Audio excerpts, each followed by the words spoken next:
Le jour de l'examen, l'inspecteur dispose d'un petit livret avec la liste des questions numérotées de 1 à 100.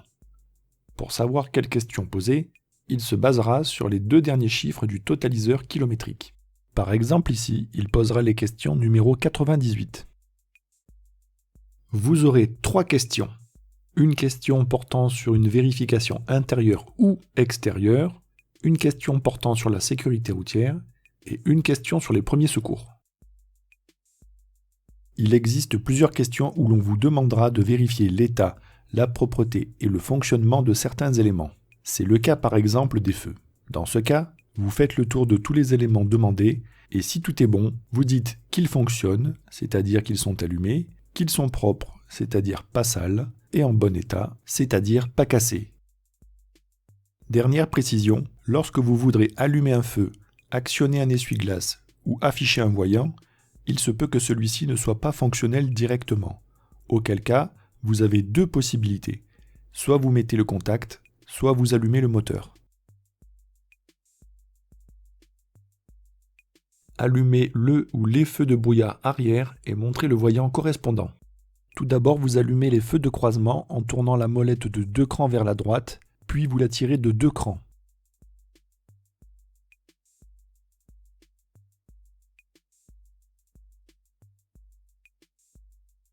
Pouvez-vous les utiliser par forte pluie? Non, car leur forte puissance risquerait d'éblouir les gens derrière nous. Allumez les feux de route et montrez le voyant correspondant. Tout d'abord, on met les feux de croisement en tournant la molette de 2 crans vers la droite, puis on pousse la manette vers le fond.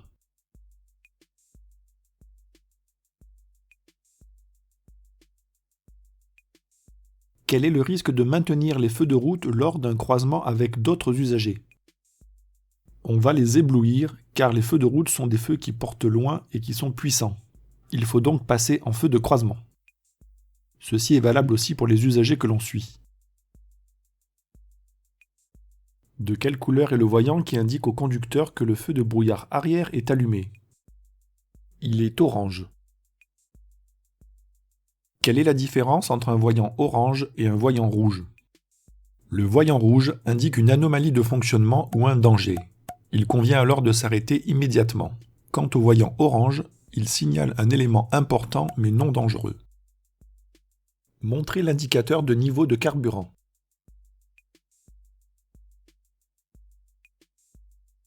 Quelles sont les précautions à prendre lors du remplissage du réservoir?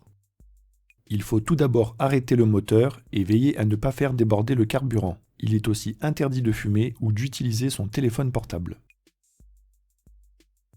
Montrez le voyant d'alerte signalant une pression insuffisante d'huile dans le moteur. Sur le véhicule en notre possession, le voyant n'est pas visible en temps normal. Quelles sont les conditions à respecter pour contrôler le niveau d'huile? Le véhicule doit être sur un terrain plat et le moteur froid pour ne pas fausser la mesure. Montrez le voyant d'alerte signalant un défaut de batterie. Sur le véhicule en notre possession, le voyant n'est pas visible en temps normal. Qu'est-ce qui peut provoquer la décharge de la batterie moteur éteint? Si le moteur est éteint, le fait de laisser un appareil électrique allumé, tel que l'autoradio ou encore les phares, finira par vider la batterie. De quelle couleur est le voyant qui indique une défaillance du système de freinage? Le voyant est rouge. Quel est le risque de circuler avec un frein de parking mal desserré? On aura une dégradation du système de freinage. Montrez le voyant d'alerte signalant une température trop élevée du liquide de refroidissement. Sur le véhicule en notre possession, le voyant n'est pas visible en temps normal. Quelle est la conséquence d'une température trop élevée de ce liquide? On a un risque de surchauffe ou de casse moteur. Montrez le voyant signalant la mauvaise fermeture d'une portière. Pour le faire apparaître, pensez à entrouvrir votre portière. Quelles précautions dois-je prendre pour que les enfants installés à l'arrière ne puissent pas ouvrir leur portière? Il faut actionner la sécurité enfant sur les 2 portières à l'arrière.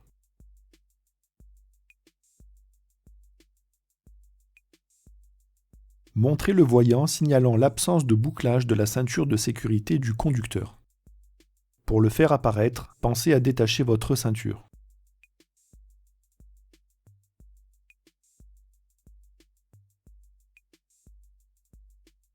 En règle générale, à partir de quel âge un enfant peut-il être installé sur le siège passager avant du véhicule? Il peut y être installé à partir de 10 ans. Montrez sur le tableau de bord le voyant indiquant une baisse de pression d'air d'un pneumatique.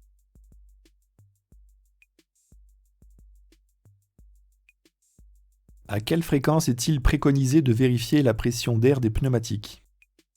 Il est conseillé de le faire tous les mois ainsi qu'avant un long trajet. Actionnez les feux de détresse.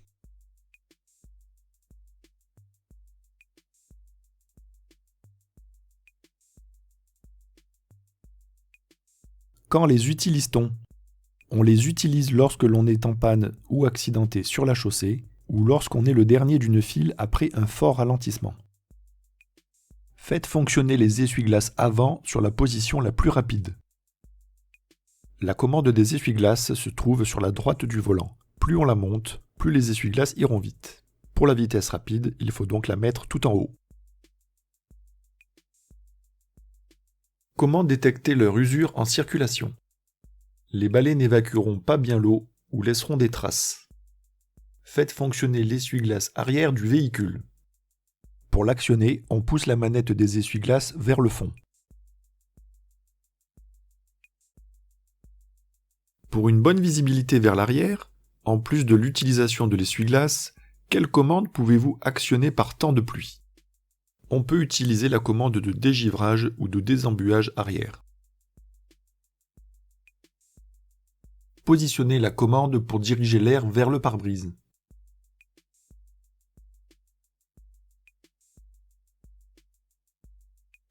Citez 2 éléments complémentaires permettant un désembuage efficace. On peut augmenter la vitesse de ventilation, mettre la commande de température sur air chaud et actionner la climatisation. Actionnez le dégivrage de la lunette arrière et montrez le voyant ou le repère correspondant.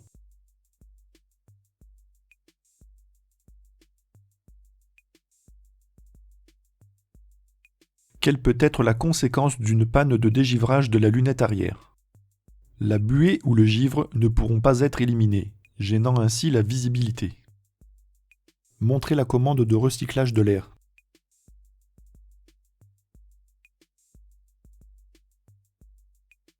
Quel peut être le risque de maintenir le recyclage de l'air de manière prolongée?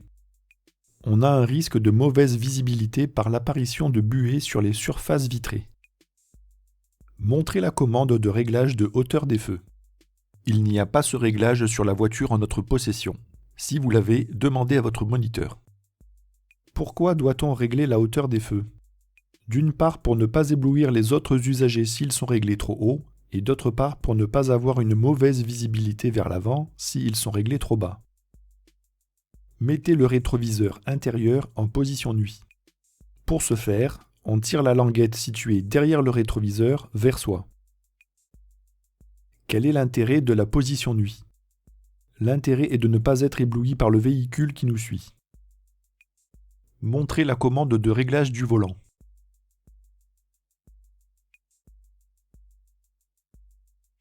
Pourquoi est-il important de bien régler son volant? Citez 2 exemples. Pour le confort de conduite, l'accessibilité aux commandes, la visibilité du tableau de bord, l'efficacité des airbags. Sans l'actionner, montrez la commande de l'avertisseur sonore.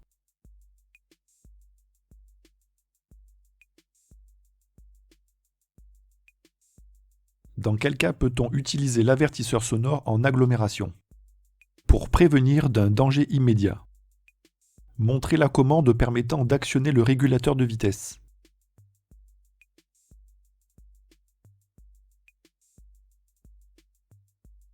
Sans actionner la commande du régulateur, comment le désactiver rapidement? On le désactive en appuyant sur la pédale du frein ou la pédale de l'embrayage. Si le véhicule en est équipé, montrez la commande du limiteur de vitesse. Il n'y a pas de limiteur de vitesse sur notre véhicule, mais si vous l'avez sur la vôtre, il se situera sur la commande du régulateur avec un bouton en bas permettant de changer de mode. Quelle est l'utilité d'un limiteur de vitesse? Il a pour but de ne pas dépasser la vitesse programmée par le conducteur. Montrez la commande permettant de désactiver l'airbag du passager avant.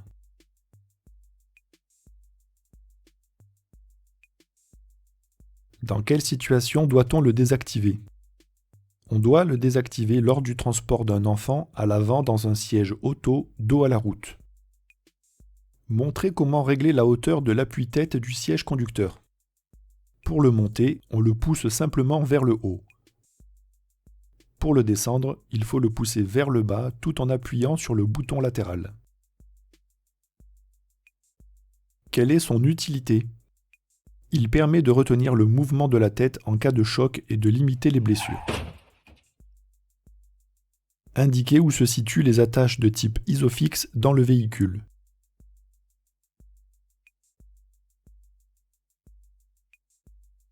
Peut-on fixer tous les sièges enfants sur des attaches de type Isofix?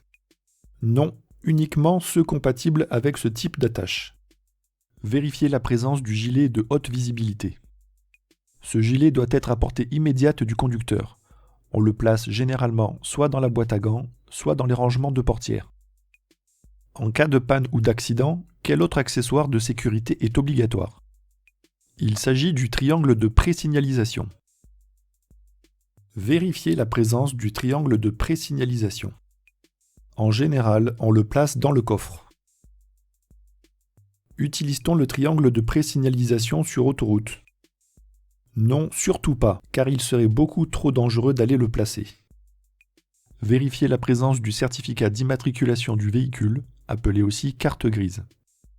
On la place généralement dans le pare-soleil, dans les rangements de portières ou dans la boîte à gants. Quels sont les deux autres documents obligatoires à présenter en cas de contrôle par les forces de l'ordre? Il s'agit du permis de conduire et de l'attestation d'assurance du véhicule. Vérifiez la présence de l'attestation d'assurance du véhicule et de sa vignette sur le pare-brise. En général, on place l'attestation d'assurance dans le pare-soleil, dans les rangements de portières ou dans la boîte à gants. La vignette, quant à elle, se situe en bas à droite du pare-brise. Quels sont les deux autres documents obligatoires à présenter en cas de contrôle par les forces de l'ordre? Il s'agit du permis de conduire et du certificat d'immatriculation. Vérifiez la présence du constat amiable dans le véhicule. On le place généralement dans les rangements de portières ou dans la boîte à gants. En cas d'accident, dans quel délai doit-il être transmis à l'assureur? Il faut le transmettre dans les 5 jours ouvrés, c'est-à-dire sans compter le samedi et le dimanche. Vérifiez la présence de l'éthylotest. On le place généralement dans la boîte à gants. À partir de quel taux d'alcoolémie en période de permis probatoire est-on en infraction? On est en infraction à partir de 0,2 g par litre dans le sang, c'est-à-dire 0 verre, car dès le premier verre, ce seuil peut être dépassé. Vérifiez l'état, la propreté et le fonctionnement des feux diurnes. Pour rappel, les feux diurnes sont situés à l'avant et sont allumés en permanence dès lors que vous mettez le contact ou le moteur en marche. Quelle est leur utilité? Ils servent à rendre le véhicule plus visible le jour. Contrôlez l'état, la propreté et le fonctionnement des feux de position à l'avant et à l'arrière du véhicule. Avant de sortir, pensez à les allumer en tournant la molette d'un cran vers la droite. Notez qu'à l'avant, il s'agit des mêmes feux que les feux diurnes.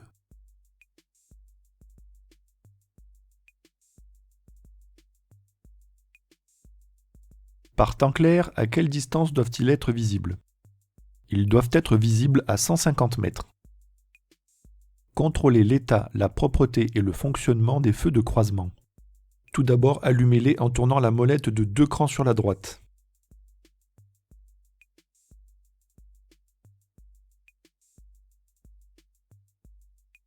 Quelles sont les conséquences d'un mauvais réglage de ces feux?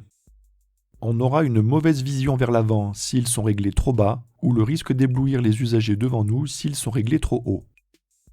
Contrôlez l'état, la propreté et le fonctionnement des feux de route. Tout d'abord, on met les feux de croisement en tournant la molette de 2 crans vers la droite, puis on pousse la manette vers le fond.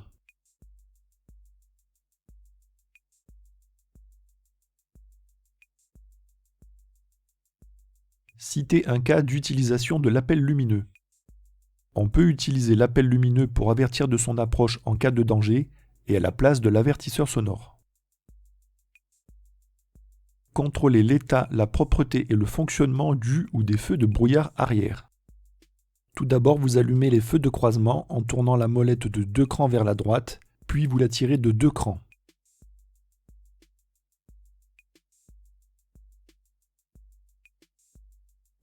Dans quel cas les utilise-t-on? On les utilise par temps de brouillard et de neige. Contrôler l'état, la propreté et le fonctionnement de tous les clignotants côté trottoir. Actionnez le clignotant de droite ou de gauche en fonction du côté concerné. À noter qu'il y a 3 clignotants de chaque côté, un à l'avant, un à l'arrière et un sur le côté que l'on appelle répétiteur latéral. Quelle est la signification d'un clignotement plus rapide? Si le clignotement est plus rapide, cela signifie que l'une des ampoules est grillée. Les autres encore en fonction se mettent alors à clignoter plus rapidement.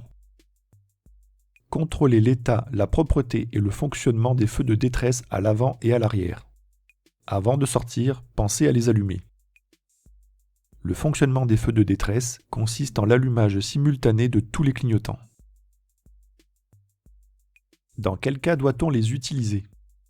On doit les utiliser en cas de ralentissement important ou en cas de panne ou d'accident sur la chaussée. Avec l'assistance de l'accompagnateur, contrôlez l'état, la propreté et le fonctionnement du ou des feux de recul. Si vous le faites vous-même, pensez à éteindre le moteur et à enclencher la marche arrière.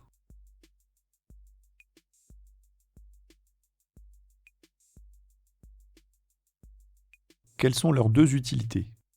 Ils servent à avertir les autres usagers de la manœuvre et à éclairer la zone de recul la nuit. Avec l'assistance de l'accompagnateur, contrôlez l'état, la propreté et le fonctionnement des feux de stop. Pour cette question, vous devrez demander à votre moniteur d'aller appuyer sur la pédale du frein pendant que vous allez à l'arrière avec l'inspecteur pour vérifier les feux de stop. Quelle est la conséquence en cas de panne des feux de stop? La conséquence est un manque d'information pour les usagers suiveurs et un risque de collision. Vérifiez l'état et la propreté des plaques d'immatriculation. N'oubliez pas qu'il y a 2 plaques d'immatriculation, une à l'avant et une à l'arrière. Quelles sont les précautions à prendre en cas d'installation d'un porte-vélo? On doit veiller à ce que la plaque d'immatriculation et les feux restent bien visibles.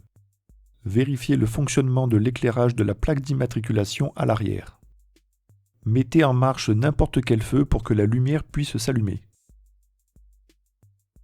Un défaut d'éclairage de la plaque lors du contrôle technique entraîne-t-il une contre-visite?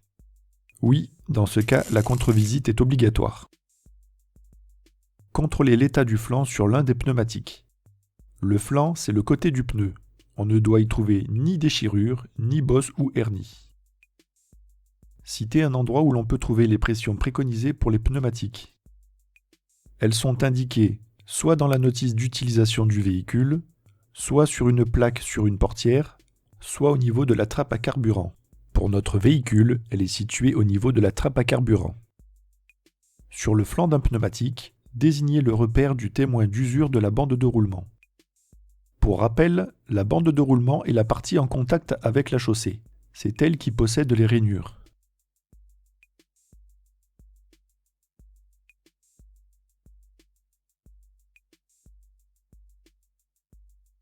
Qu'est-ce que l'aquaplanage et quelle peut être sa conséquence? L'aquaplanage intervient lorsque le pneumatique n'a plus la capacité d'évacuer l'eau. Il se forme alors une pellicule d'eau entre lui et la chaussée, ce qui peut avoir pour conséquence d'entraîner une perte de contrôle du véhicule. À l'aide de la plaque indicative, donnez la pression préconisée pour les pneumatiques arrière, véhicule chargé.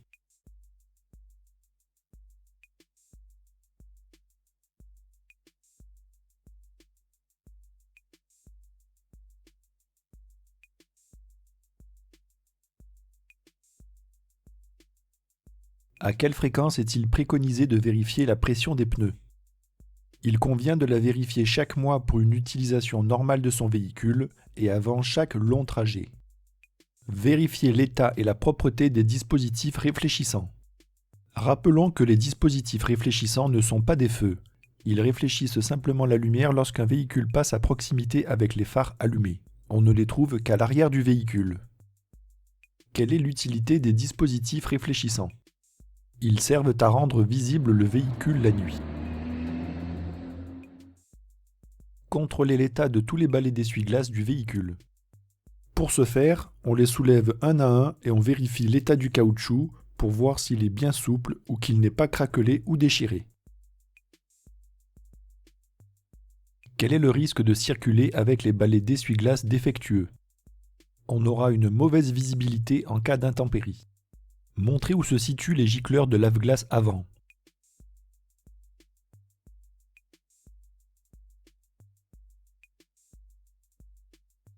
Quelle est la principale conséquence d'un dispositif de lave-glace défaillant? On aura une mauvaise visibilité due à l'impossibilité de nettoyer le pare-brise.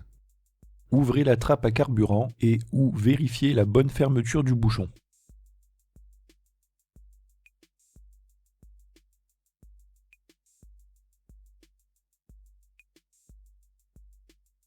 Quelles sont les précautions à prendre lors du remplissage du réservoir? Il faut tout d'abord arrêter le moteur et veiller à ne pas faire déborder le carburant. Il est aussi interdit de fumer ou d'utiliser son téléphone portable. Indiquez où se situe la sécurité enfant sur l'une des portières à l'arrière du véhicule.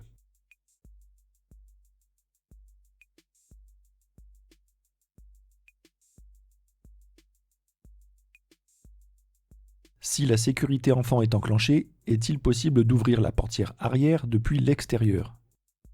Oui, c'est possible. Procédez à l'ouverture du capot, puis à sa fermeture en vous assurant de son verrouillage.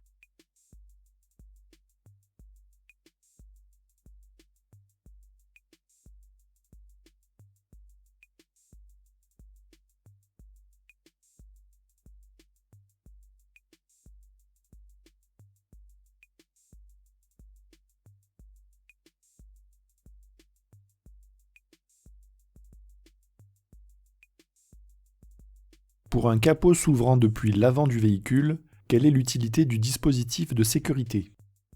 Il empêche l'ouverture du capot en circulation en cas de mauvais verrouillage. En roulant, quel est le risque d'une mauvaise fermeture du capot?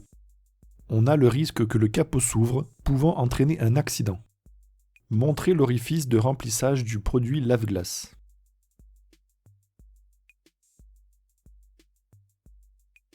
Pourquoi est-il préférable d'utiliser un liquide spécial en hiver? C'est pour éviter le gel du liquide, ce qui pourrait occasionner l'éclatement des canalisations. Quel est le principal risque d'une absence de liquide lave-glace? On a le risque d'une mauvaise visibilité puisque les surfaces vitrées ne seront pas bien nettoyées. Montrez où s'effectue le contrôle du niveau du liquide de frein. Le niveau se voit par transparence et doit se situer entre le minimum et le maximum. Quelle est la conséquence d'un niveau insuffisant du liquide de frein? On a une perte partielle ou totale d'efficacité du freinage. Montrez où s'effectue le remplissage du liquide de refroidissement.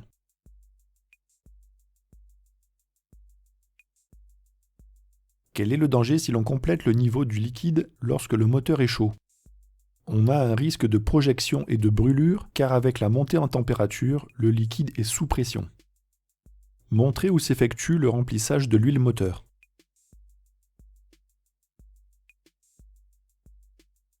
Montrez où doit s'effectuer le contrôle du niveau d'huile moteur. La vérification du niveau se fait au moyen de la jauge. Il doit se situer entre le minimum et le maximum. Quel est le risque d'un manque d'huile moteur? On a un risque de détérioration ou de casse du moteur. Montrez l'emplacement de la batterie du véhicule.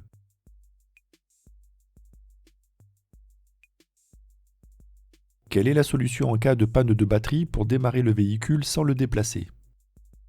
En fait, on a deux possibilités. Soit on branche une deuxième batterie en parallèle en branchant les plus ensemble et les moins ensemble, soit on la remplace par une batterie neuve.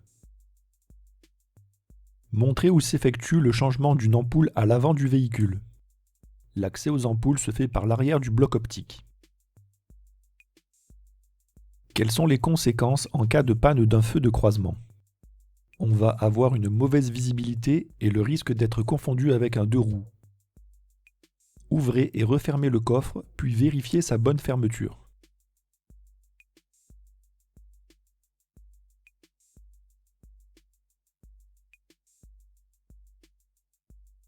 Lorsque vous transportez un poids important dans le coffre, quelles sont les précautions à prendre en ce qui concerne les pneumatiques et l'éclairage avant? Il faudra augmenter la pression des pneumatiques et régler la hauteur des feux avant si le dispositif est présent. Quels sont les risques de circuler avec des objets sur la plage arrière? D'une part, on va avoir une mauvaise visibilité vers l'arrière et d'autre part, le risque de projection en cas de freinage brusque ou de choc. Montrez où s'effectue le changement d'une ampoule à l'arrière du véhicule. L'accès aux ampoules se fait par l'arrière du bloc optique et il faut pour cela le démonter. Quelles sont les conséquences en cas de panne d'un feu de position arrière? On a le risque d'être mal vu et un risque de collision.